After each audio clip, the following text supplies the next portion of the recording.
Jennifer, like a snake, subtly manipulated James, pulling at his weaknesses and proud conceit like invisible strings she could tug at will. I remember her arrival in our lives, like a sudden gust of wind, sweeping away the last remnants of our family's warmth. James, with his unyielding vanity, was always quick to succumb to her flattery and false tenderness, which Jennifer deployed as skillfully as an actress on stage. They were a couple that commanded attention, yet to me, their faces were mere masks hiding a cruel emptiness. My father was not only wealthy, his name had long become a symbol of success in the financial world, and I was grateful to have inherited even a fraction of his wisdom.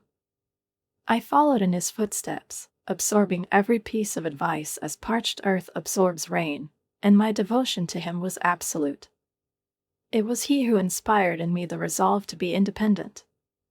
But, alas, he was no longer with us, and James and his wife quickly set about squandering the inheritance like ravenous predators.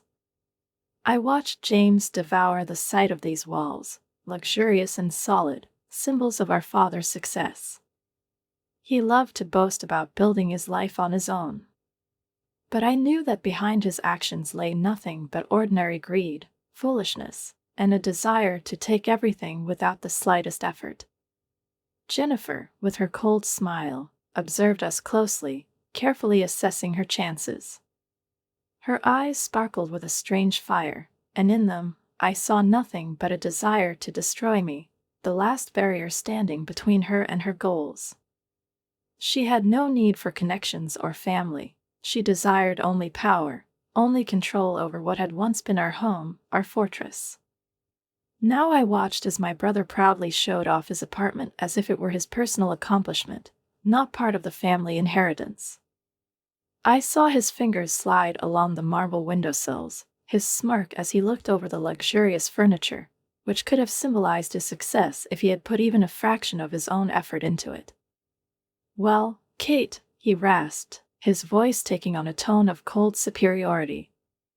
"Do you think it was worth fighting for, huh?" His words stung like ice water. Sometimes, I wanted to tell James everything I had kept bottled up over the years, about his shallow interests, his carefree attitude toward life, convinced that his charm and appeal would always see him through. But what could I say? My blunt nature had never been convenient for our family, especially for our mother. She seemed to almost pity me for my inability to skillfully navigate social graces, to hide my discontent behind polite smiles as she did.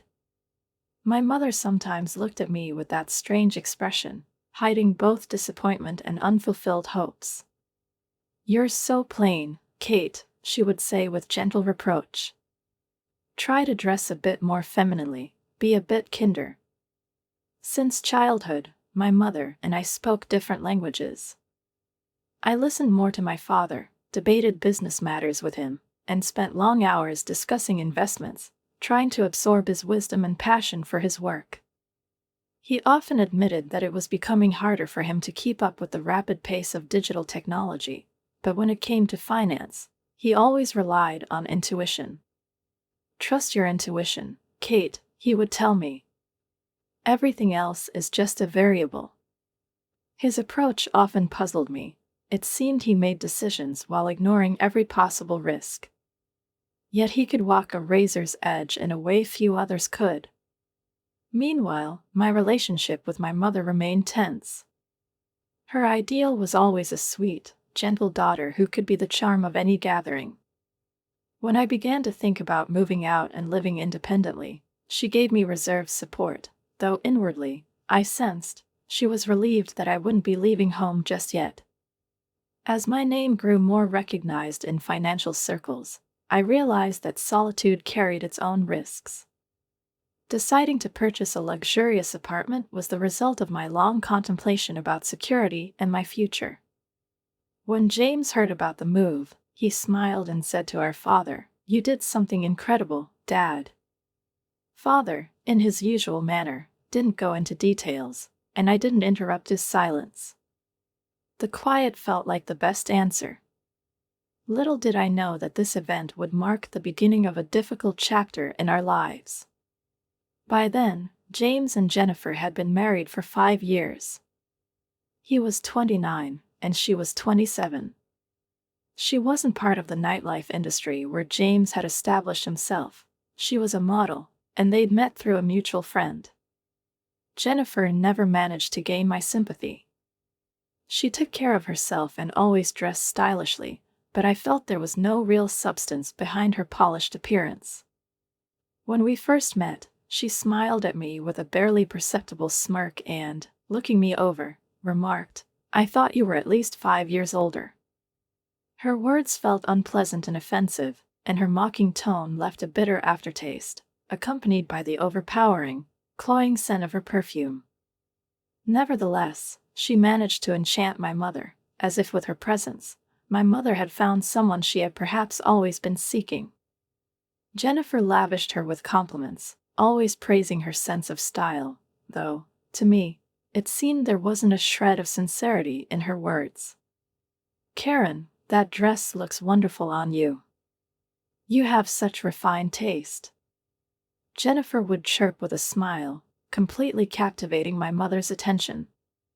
Flattered and perhaps a little won over by this flattery, my mother responded with genuine enthusiasm, "Next time, we absolutely must go shopping together."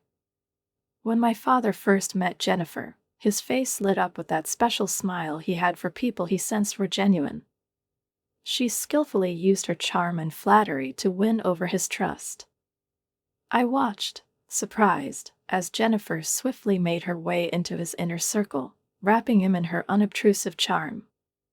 Her gaze, full of sincerity and devotion, seemed authentic to my father. Even my mother, with a reserved smile, agreed that Jennifer was the perfect match for James. And suddenly, it became clear that I, who saw her true face, had become the family outcast. After the wedding, James and Jennifer often visited us, and although their visits were filled with laughter and heartfelt conversations, I couldn't shake the feeling that something unsettling lay behind their facade. Once, during one of these visits, James, as if casually, mentioned his dream of leaving the strip club business and opening his own bar. His eyes sparkled with excitement as he turned to our father, asking for financial help, saying, "Now that I'm married, I want stability. Dad, will you help me start a bar?" Father looked both puzzled and thoughtful. He clearly didn't want to deny his son, but he understood the significant risk involved. At that moment, Jennifer, lowering her head, started to plead with an unusual humility, touching Father's hand and begging, "Robert, please believe in James. He'll succeed. He has potential, and he wants to do this for us, for the family." Her words touched Father deeply, and soon he lent James a sum that took my breath away, nearly $300,000. James was full of determination, assuring us that this project would be his breakthrough. However, shortly after receiving the money, all contact with James and Jennifer was abruptly cut off, and as time passed, it became clear that they had vanished, leaving behind only fleeting memories. Mother and I tried repeatedly to find them, sending messages and calling, but to no avail. Time passed, and our efforts led nowhere. Day by day, Mother became more consumed by worry. She barely slept, losing her peace and health, while I took care of the household, watching her suffer and spending my days hoping for any response. 5 long years went by, and now I was 32. Mother still prayed for James's well-being, but over time, her hopes of his return slowly faded. We had resigned ourselves to the futility of searching for them when, suddenly, like a bolt from the blue, the phone rang. The moment we heard his voice, we froze in shock. On the other end, James spoke cheerfully, as if nothing had happened. "Sorry for keeping you waiting so long. I've just had a lot going on." Unable to hold back her emotions, Mother asked tearfully where he was and if he was all right. Almost nonchalantly, James replied that he was fine, but that the business didn't go as planned, and he just couldn't bring himself to get in touch with us sooner. His casual tone sounded almost cynical, yet Mother, as if forgetting all the pain, forgave him in an instant. Then he abruptly changed the topic and, with a hint of eager curiosity, asked, "I heard you moved to a new apartment. Could I get the address? I'd love to come by and see your new place." The next morning, James and Jennifer appeared on our doorstep, looking as though they'd spent the past years on sunny beaches and luxurious resorts. They were tanned, healthy, and full of life. The moment my mother saw her son, she threw her arms around him as if this were a miraculous moment, the return of the prodigal son. Jennifer, noticing me, gave a friendly smile and, in a warm tone that struck me as fake, said, "Kate, it's been so long. How strange that you haven't changed at all. It seems time has no hold on you." I simply sighed in silence, feeling a faint wave of irritation rise in my chest.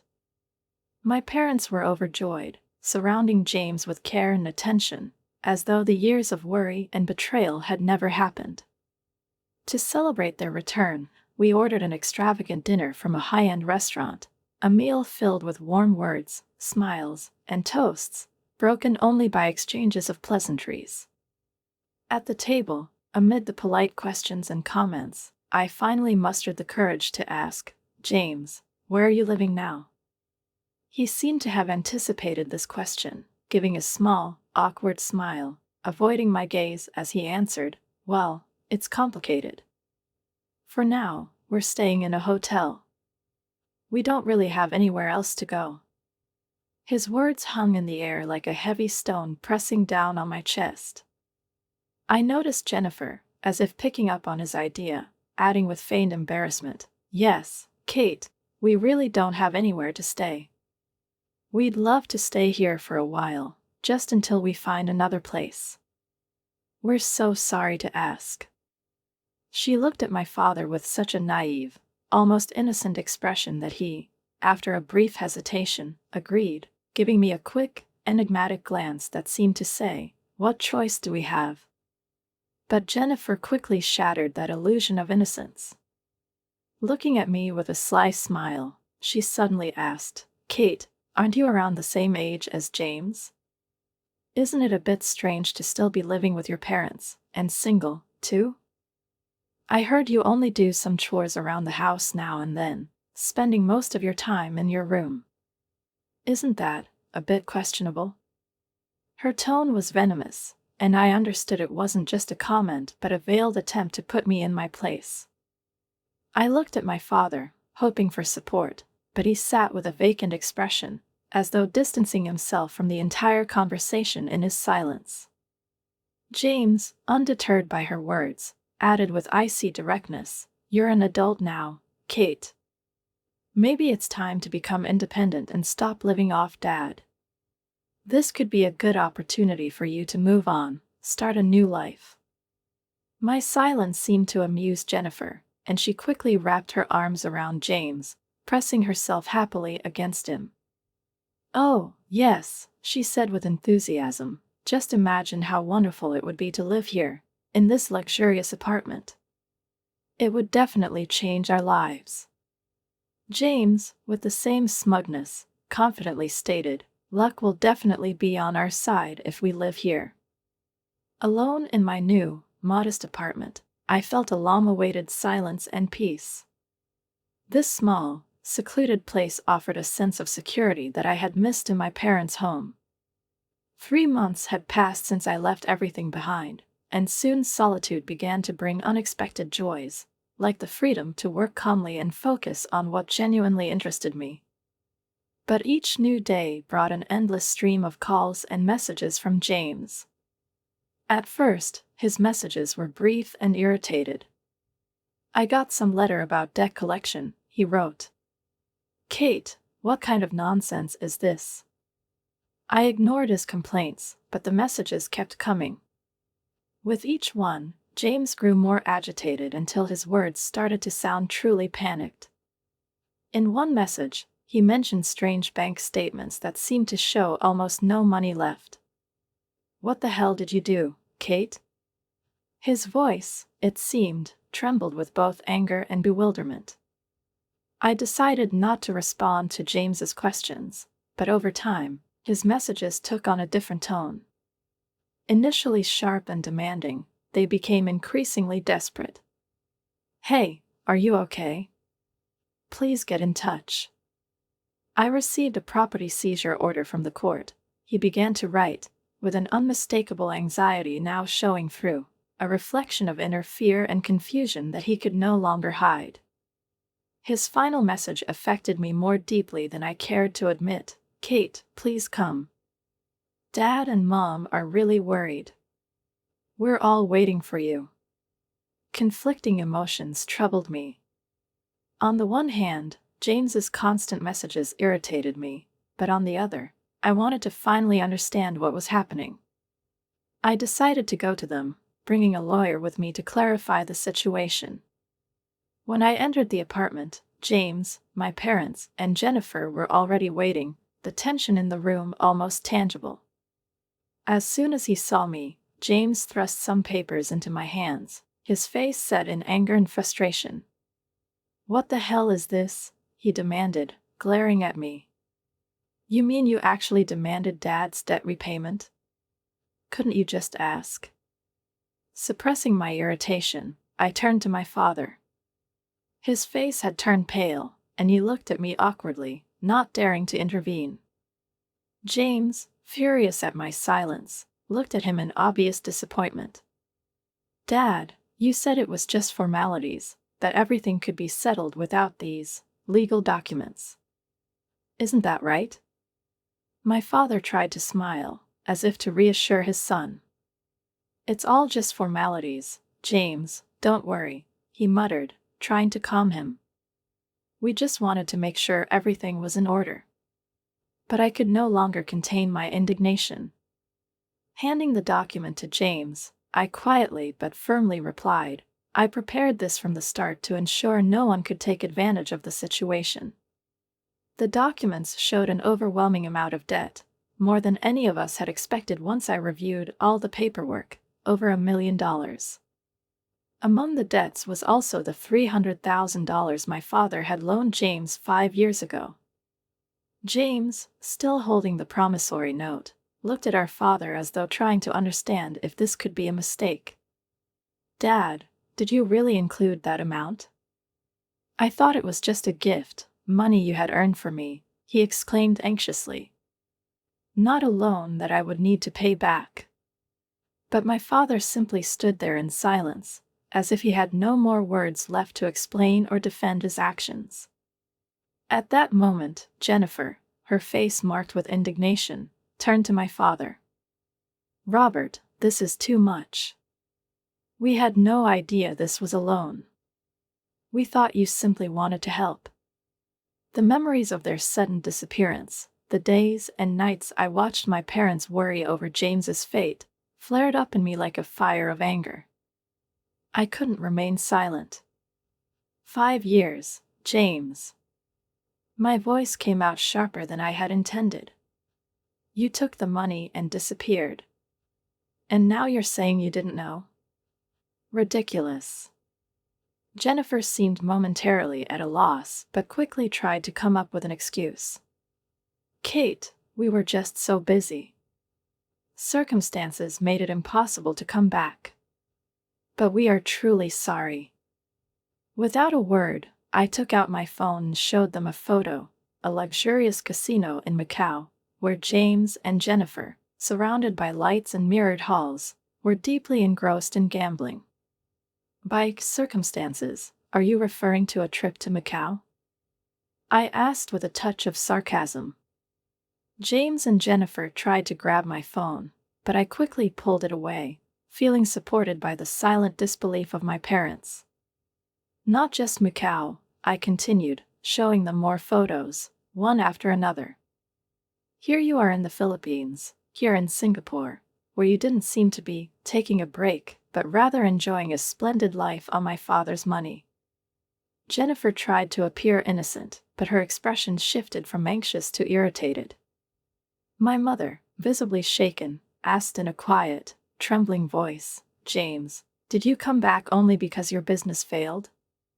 James hesitated, then confidently replied, "That's not true, Mom. I just took a small break. And of course, Kate is trying to spin everything in the worst light possible." He cut off his response abruptly, with a forced smile, as if hoping that I wouldn't manage to expose him further. "Yes, Karen," Jennifer chimed in, "don't be deceived. Those photos are just random snapshots. Kate picked the most scandalous ones to make us look bad." Suppressing my bitterness, I didn't hesitate to respond sharply. It's hard to trust people who take money, travel the world, and then disappear. James froze, his face turning pale at the words that sounded like a judgment. At that moment, in his confusion, he blurted out, How did you find out about our trips?" Realizing he had given himself away, James fell silent, but it was too late. Father and mother exchanged a glance, filled with confusion and concern, finally seeing their son's true nature. On James and Jennifer's faces, shock and resentment were now evident, but their pride began to crumble under the weight of damning evidence. "Did you really do this?" Mother asked, her voice trembling with anger and pain. "James, what kind of person does that make you?" "Jennifer, why didn't you stop him?" I knew that James and Jennifer's deceit ran deeper than they let on. They hid their extravagance behind false apologies and feigned concern for the family. Soon after they disappeared, I decided to hire a private investigator, and he confirmed my worst fears. The money my father had given them with love and hope for their future had been spent on entertainment, lavish resorts, and luxurious nights at casinos. I kept all this evidence to myself, not wanting to upset my mother, hoping the truth would come to light naturally. In the meantime, I focused on supporting my parents. I paid off the debt James had left behind, thinking it better to carry that burden in silence and live in peace while taking care of my mother and father.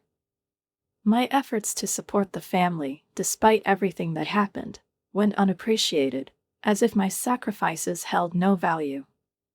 Ever since father turned 50, I had taken over managing the family's finances because his unsuccessful investments had nearly ruined us.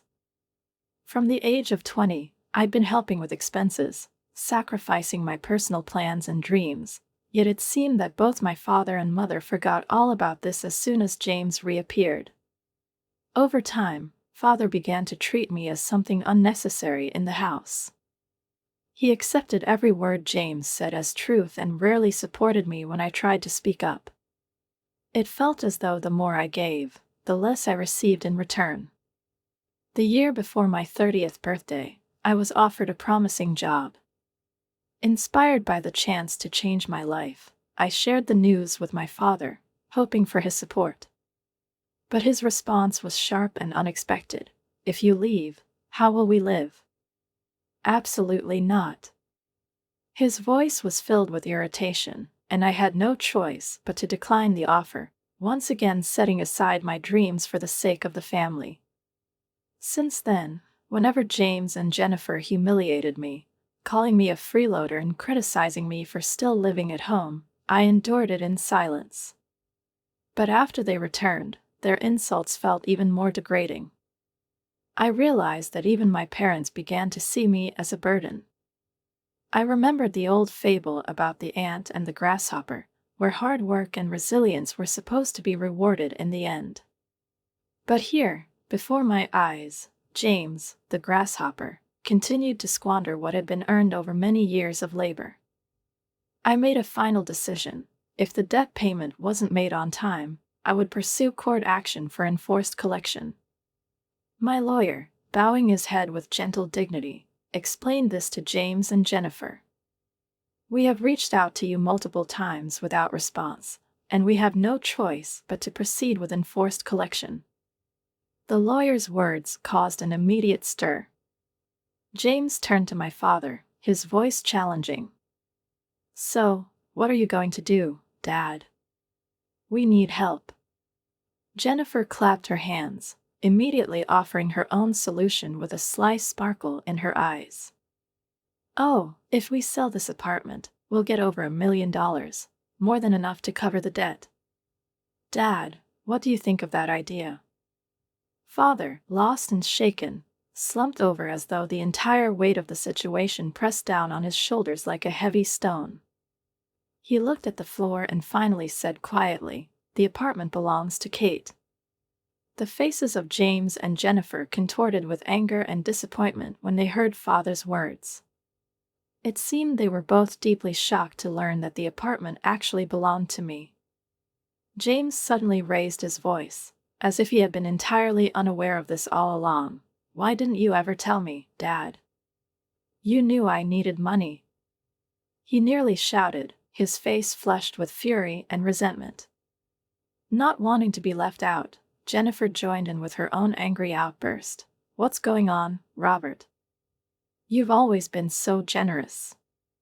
Now you're just a liar," she spat, her eyes flashing.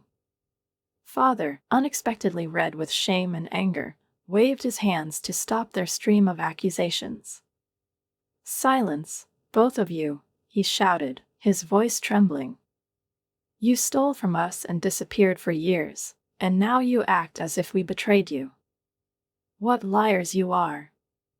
Mother, unable to restrain herself any longer, began to cry out in despair, her voice filled with heartbreak. "You understand nothing. You have no idea what we went through because of you." James and Jennifer exchanged a short, nervous glance before, after a moment's hesitation, James stepped toward me. His voice softened, almost regretful. "Kate, we made a mistake. We were wrong.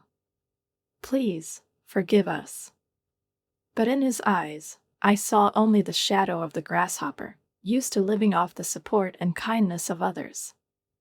I remained unmoved. "That's impossible," I replied calmly. "I'm not going to trust you anymore." "Don't rely on your useless little sister," I said coldly. Jennifer couldn't bear it any longer and suddenly fell to her knees, her eyes filling with tears, clinging to some last hope for forgiveness. Her makeup smeared across her face, making her look pitiful. "Please, Kate, don't abandon us," she sobbed, clinging to me desperately, but all I felt was revulsion. I shook her off with undisguised disdain. "Don't ever come near me again," I shouted, and leaving James and Jennifer stunned and speechless, I turned and walked out of the apartment. The air outside was fresh and clear, as though something new and spacious and free had replaced the past I had just left behind. I stepped into the taxi with my lawyer, who, after clearing his throat, spoke with a slight note of sympathy. "I know this must be difficult, but sometimes even family ties must be severed for the sake of your own peace." I nodded, unable to find words in response. Soon I noticed tears rolling down my cheeks, as though shedding the last weight I had carried for so many years. Seeing this, the lawyer tactfully turned his gaze away, giving me a moment to bid farewell to those memories. In time, I learned that my parents, James and Jennifer, declared bankruptcy and moved into a run-down apartment. There was no one left to lend them money, and they were forced to take on odd jobs just to make ends meet. According to one of our mutual friends, they looked exhausted, like shadows of their former selves, wandering through life as those same grasshoppers who had never considered the coming of winter. By then, I was in my 30s, and the man who had once proposed to me had waited for me. We got married, and now I am happy, living with him in a cozy home and awaiting the arrival of our first child. Soon our baby will be born, and I want to tell him bedtime stories every night about the ant and the grasshopper, about resilience and cherishing the trust and efforts of those who love you.